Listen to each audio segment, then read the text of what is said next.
Oh, saya qadarullah nggak punya nomor WhatsApp beliau, jadi saya tidak tahu. Tapi ya jelas tahulah, masa nggak tahu ya? Raja Salman itu bukan orang goblok duduk di rumah aja, enggak, dia tahu politik juga.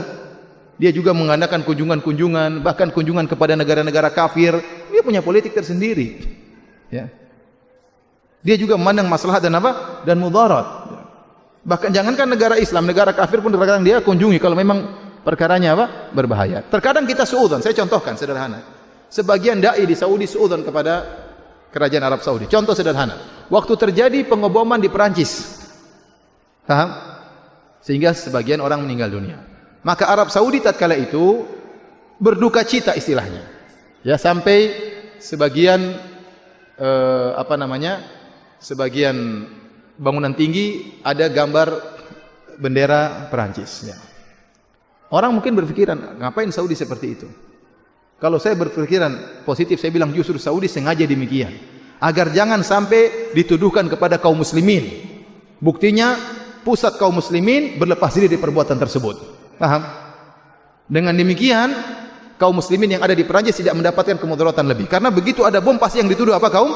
Kaum muslimin. Begitu Arab Saudi menunjukkan dia berlepas diri dengan cara dia, maka maksudnya demikian, agar tidak memberi kemudaratan kepada kaum muslimin dan tidak bisa menjadikan kaum muslimin semakin diintimidasi di sana.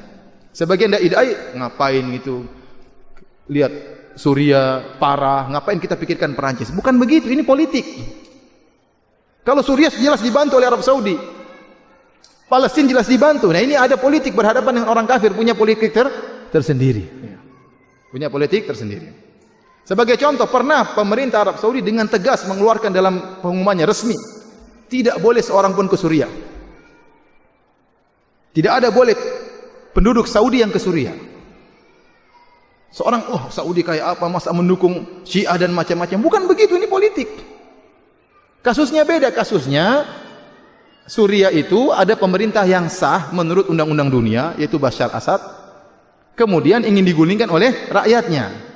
Nah, Saudi tidak boleh menunjukkan dukungan ikut menggulingkan secara terang-terangan.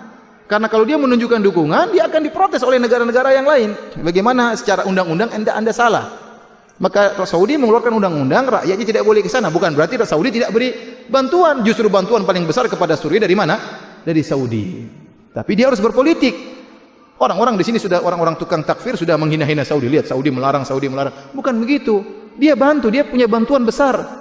Tapi dia punya cara sendiri agar bisa berpolitik supaya bantuan tersebut bisa sampai. Berbeda tatkala di Yaman ada pemerintah yang diakui, kemudian diberontaki, maka minta tolong ya Saudi bantu terang-terangan. Tidak ada masalah di mata undang-undang dunia, nggak ada masalah. Ya. Tapi kalau Saudi bantu terang-terangan kepada Suria, bermasalah. Nanti akhirnya Suria minta bantuan kepada Soviet, kepada Cina, terus gimana? Ya. Terus kita mau ya perang aja biar rame, nggak seperti itu. Ya. Ada orang seperti itu pikirannya, ya perang aja, perang bunuh-bunuh aja. Bukan begitu, nggak semudah itu ya kawan. Dia mikir gimana jemaah haji, gimana jemaah umroh, gimana rakyatnya. Kalau Anda ingin tahu nuansa jihad orang-orang Saudi tinggi sekali. Orang-orang Saudi itu ingin perang semuanya. Saya bisa dengar ceramah, kita ingin ada rudal dari Iran masuk ke Riyadh, kita ingin. Saya bilang begitu di televisi. Banyak mereka ingin jihad, tapi tidak boleh. Sudah ada tentaranya, ente bagian doa saja. Sudah tentaranya. Ya. Sampai saya ada surat, ada orang ditangkap di penjara di Qasim kalau nggak salah. Dia kirim surat sama pemerintah. Saya memang ini, tapi saya ingin dibebaskan, saya ingin perang.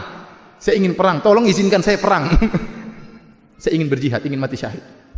Ya, tapi tidak diizinkan. Sudah ada apa?